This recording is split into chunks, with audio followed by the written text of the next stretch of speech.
மூன்றாவது முறையாக மோடி பிரதமராக வேண்டும் என்பதற்காக பாஜக கூட்டணியில் நீடிப்பதாக முன்னாள் முதல்வர் ஓ பன்னீர்செல்வம் கூறியுள்ளார். நாகர்கோவிலில் அவர் அளித்த பேட்டியை பார்ப்போம். ஒரு சில தினங்களில் அதனுடைய முழு வெளிப்பாடு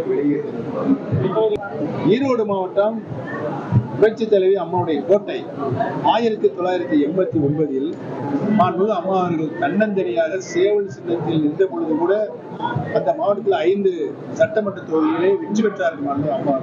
அந்த மாவட்டத்தில் நடைபெற்ற சட்டமன்ற தொகுதி இடைத்தேர்தலில் 66,000 வாக்கு வித்தியாசம் இரட்டையில் தோற்கடிக்கப்படுவதற்கு காரணம் எடப்பாடி பழனிசாமி அணுகுமுறை. தொடர்ந்து 3ஆம் முறையாக பாரத பிரதமராக திரு நரேந்திர மோடிக்கு வர வேண்டும் என்ற எண்ணத்தின் அடிப்படையில் நாங்கள் செயல்படுகிறோம். இந்த இயக்கத்திற்கு பங்கம் ஏற்படுகின்ற வகையில் யார் எவ்வளவு பெரிய பதவியில் இருந்தாலும் அதை எதிர்த்து நாங்கள் தான் தர்ம யுத்தத்தை நடத்தி அவருக்கு அறிவுகளை புகட்ட வேண்டிய நேரத்தில் அறிவை கூட்டிக் கொண்டிருக்கிறோம். பல தியாகங்களை செய்தோம். பல தியாகங்கள் இந்த இயக்கத்துக்கு சென்று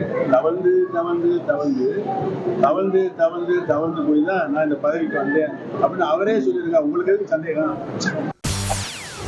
செய்திகளை உடனுக்குடன் தெரிந்து கொள்ள உடனே சப்ஸ்கிரைப் பண்ணுங்க.